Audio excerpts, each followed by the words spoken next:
Hi అండి. ఈరోజు మీకు ఈ వీడియోలో భక్తులకు సాక్ష్యం చెప్పడానికి కాశీ నుండి వచ్చిన అమ్మవారి గురించి చెప్తాను. మీకు చెప్పబోయే దేవాలయం వచ్చేసి ఈరోజు నందవరం చౌడేశ్వరి దేవి. ఈ టెంపుల్ వచ్చేసి బనియాన్పల్లికి 15 కిలోమీటర్ల దూరంలో ఉంది. నంద్యాల నుంచి ఇక్కడికి రావడానికి పాణ్యంకి వచ్చి పాణ్యం నుంచి రావచ్చు. కర్నూలు నుంచి వచ్చేవాళ్ళు పాణ్యంకి వచ్చి రావచ్చు, లేదా బనియాన్పల్లికి వచ్చి రావచ్చు. ఇప్పుడు మనం వచ్చేసాం నందవరం గ్రామము. ఇక్కడ ఉన్న దేవాలయానికి మంచి చరిత్ర ఉంది. ఆ చరిత్ర తెలుసుకోవాలంటే మనం దేవాలయం చరిత్ర బయట ఎక్కడ తెలుసుకోలేము. ఖచ్చితంగా టెంపుల్ వెళ్ళాల్సిందే. పదండి మిమ్మల్ని టెంపుల్ తీసుకెళ్తాను. టెంపుల్ దగ్గరకు వచ్చేసాం. టెంపుల్లోకి వెళ్ళే కంటే ముందు అమ్మవారికి తమ్ముడు అయినటువంటి పోతురాజు విగ్రహం ఉంటుంది. ఖచ్చితంగా ఆయన దర్శనం చేసుకోవాల్సిందే. తర్వాత టెంపుల్లోకి వెళ్దాం. టెంపుల్కి ఎంట్రన్స్లో ఒక గోపురం ఉంటుంది. దీన్ని రాజగోపురం అంటారు. ఇలా ఈ దేవాలయానికి 4 పక్కల 4 రాజగోపురాలు ఉన్నాయి. 4 సైడ్ల నుంచి బయటికి వెళ్ళొచ్చు, లోపలికి రావచ్చు. ఈ టెంపుల్కు ఎక్కువగా ఆదివారం, మంగళవారం, శుక్రవారం భక్తులు బాగా వస్తారు. ఈరోజు ఎవరూ లేరు, అందుకే మనం వచ్చాము.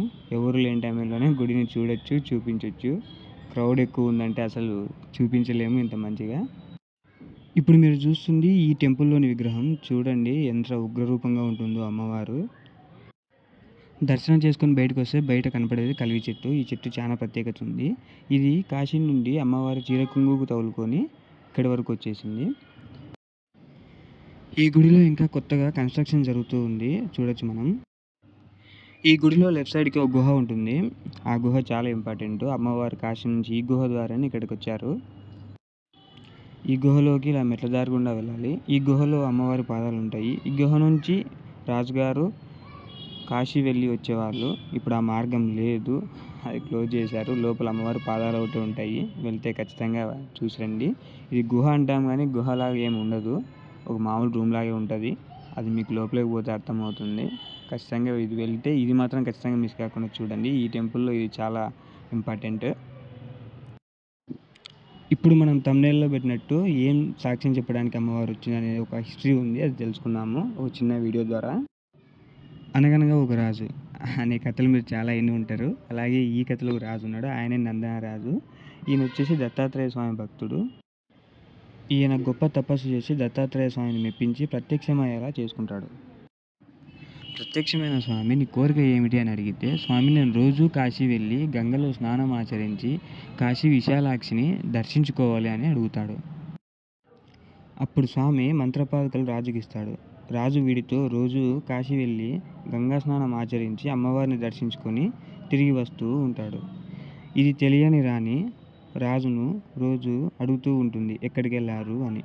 అప్పుడు రాజు చెప్తాడు, కానీ రాణి నమ్మదు. అందువలన రాజు తనను నమ్మించడానికి ఆ పాదుకలతో రాణిని కూడా కాశీ తీసుకువెళ్తాను అంటాడు. ఇద్దరూ కలిసి కాశీ వెళ్తారు, స్నానం ఆచరిస్తారు. స్నానం ఆచరించిన తర్వాత అమ్మవారి దర్శనం చేసుకుంటారు. దాని తర్వాత రాణికి ఋతుస్రావం జరిగి మంత్రపాదుకలు పనిచేయవు. అప్పుడు వీరు ఊరికి వెళ్ళడం ఎలా అని చెప్పి చింతిస్తూ ఉంటారు. వీరి పరిస్థితిని గమనించిన 2 ఋషులు వీరి దగ్గరకు వస్తారు. వీరికి మంత్రపాదుకలకు శక్తినిచ్చి తిరిగి ఊరికి వెళ్ళేలా సిద్ధం చేస్తారు. అప్పుడు రాజు వీరికి ఒక మాట ఇస్తాడు, మీకు ఏ సమయంలో ఎటువంటి అవసరమైనా సరే నా దగ్గరికి రండి అని చెప్పి ఋషులకు చెప్తాడు.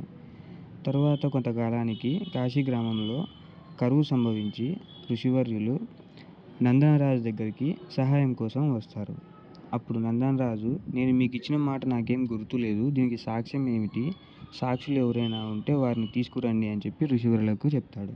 ఋషివర్యులు దీనికి సాక్ష్యం ఎవరూ లేరు, దీనికి ఎవరైనా సాక్ష్యం ఉన్నారంటే అది కాశీ విశాలాక్షి అని చెప్పి కాశీ వెళ్ళి అమ్మవారిని ప్రత్యక్షమయ్యేలా చేసుకొని ఈ సంగతి అంతా చెప్పి వారికి సాక్ష్యం చెప్పడానికి రమ్మని పిలుస్తారు.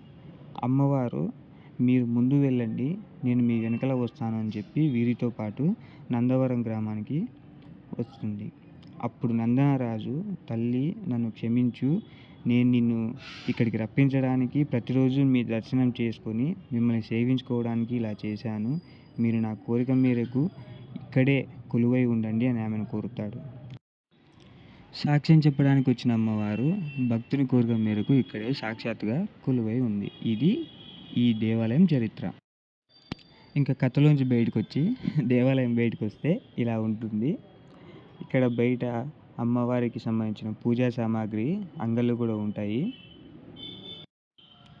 ఇంకా టెంపుల్కి లెఫ్ట్ సైడ్లో లోపలికి వస్తే ఇక్కడికి ముందు రోజు రాత్రి వచ్చి నిద్ర చేసే భక్తుల కోసం టెంపుల్ చుట్టూ ఇలా కట్టి ఉంటారు. ఇక్కడ వచ్చి వాళ్ళు రాత్రి స్టే చేయొచ్చు. ఈ పక్కనే వారికి నీటి సదుపాయం కొరకు ట్యాంక్ కూడా ఉంటుంది. టెంపుల్ చుట్టూ అన్నదాన సత్రాలు ఉంటాయి. ఇక్కడ రోజు అన్నదానం జరుగుతుంది. ఎటువంటి ఇబ్బంది ఏమీ ఉండదు. ఇంకా టెంపుల్ టైమింగ్స్ వచ్చేసి మార్నింగ్ 6 నుంచి మధ్యాహ్నం 1 గంట వరకు, మధ్యాహ్నం 3 నుంచి సాయంత్రం 8:30 వరకు టెంపుల్ ఓపెన్లో ఉంటుంది. ఇది వచ్చేసి రోడ్ మ్యాప్. మనం కింద నుంచి వచ్చాం, అంటే బనియాన్పల్లి నుంచి. లెఫ్ట్ సైడ్లో చెరువుపల్లి గ్రామం, ముందుకు వెళ్తే పాణ్యం, రైట్కి వెళ్తే టంగుటూరు. టంగుటూరులో పెద్దమ్మ తల్లి అని చెప్పి ఫేమస్ టెంపుల్ ఉంది. ఎవరు అసలు గెస్ చేసి ఉన్నారు. ఇది ఖచ్చితంగా అందరూ చూడాల్సింది. ఖచ్చితంగా మిస్ కాకుండా చూడండి. పదండి టంగుటూరు వెళ్ళిపోదాం. ఇప్పుడు మీరు చూస్తుంది టంగుటూరు పెద్దమ్మ తల్లి దేవస్థానం. ఈ టెంపుల్ చాలా ఫేమస్. ఇక్కడ అమ్మవారు కూడా చాలా ఫేమస్. సంవత్సరానికి ఒకసారి జాతర జరుగుతుంది. ఏదైనా పని మీద ఎటుగా వెళ్తూ ఇక్కడ ఆగి దర్శనం చేసుకుని వెళ్తే ఆ పని ఖచ్చితంగా జరుగుతుంది అనేంత నమ్మకం ఈ అమ్మవారి టెంపుల్కి ఉంది. ఈ టెంపుల్ స్పెషల్ ఏంటంటే ప్రతి సంవత్సరం ఇక్కడ ఖచ్చితంగా జాతర చేస్తారు అమ్మవారికి. టెంపుల్లోని అమ్మవారి విగ్రహం చూడండి. ఈ దేవాలయంలో కూడా ప్రతిరోజు నిత్యాన్నదానం జరుగుతుంది.